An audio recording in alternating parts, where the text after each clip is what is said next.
Wine is a very vast topic, be it for study or to understand.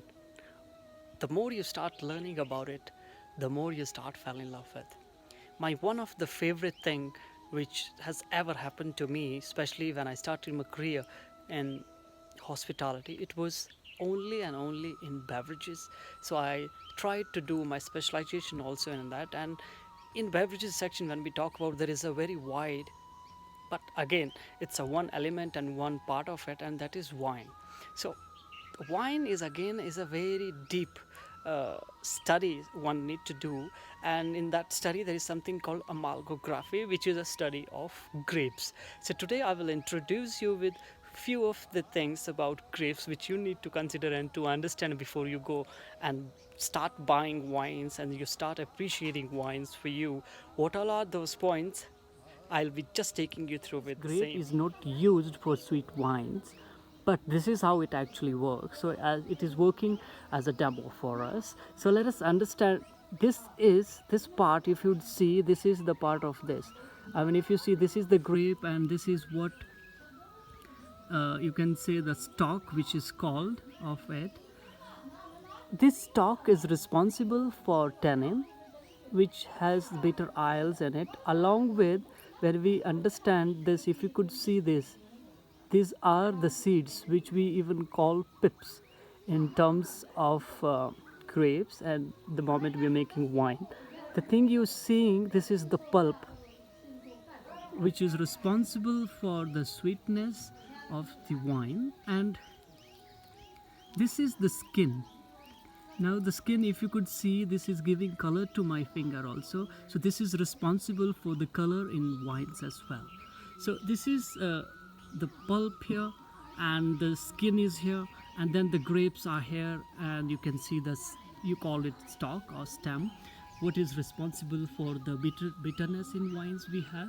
And when we talk about this pulp, it has citrus acids also in that. Sometimes when we taste wine, you have different hints and notes to make. And a closer look once again, these are the pips, and if you could see, these are the two different pulps I've put it there. One grape was which was fully ripened, which is flattened, and another one is again almost ready, but not as compared to this another one, which is bit greenish. Now again, this is another fact. When you see your white wine, they'll be giving you that greenish hue, or bit, not, it won't be white in crystal white, but then again it will be having a thin layer of that greenish color you'll be seeing. As you can see in them, the difference, same thing is responsible for having these effects in wines as well. And let us understand, see there, if you could see, there are some dark colors on this red grape which you have. Some of them are lightly red, some of them are dark blue, and then reddish as well. And this is one, the driest form. And again, these are the full structure of it. This is the study of grapes which we have, and I will leave you with this. So this is the pips section, the seeds, the driest form, and the different skin. I mean, it's the same grape, but some of them are fully ripened, which is this, and the one you see, this is okay ripened. This is again almost fully ripened, and this is not fully ripened. So now if you see this one, and then if you remember, this is the one I have taken out this from. So very closer look, if we see, this is bit green in color, and this is, now you see, it is even having that grayish touch in it, but it was fully ripened and ready for the harvest, and after that it was ready to go for winemaking. Let us take a closer look on this here. If you could see this and the color on this, you will understand why the wines you see, they all have a different colors in it. So the difference is only that. And if you see, this is the pulp. Now pulp is also responsible for the color in wine and the sweetness. And the biggest thing, the role something had to play, that skin.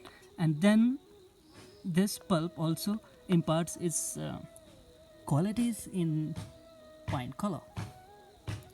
And then this is the stem part. Also, bit of them are also gets the time this wine pressing is happening. It also get pressed along with, which has vitrials in it. And if you are a wine drinker, you possibly will experience sometime that you have some dryness in your throat. So the thing is responsible is this for that. And then the skin also has a role to play, so do these seeds also. So this is what we need to understand while we understanding wine, and if we need to understand the grape. And then the study goes very deep in it, which is called analoggraphy. Analoggraphy is nothing but just technically the study of grapes. Thanks.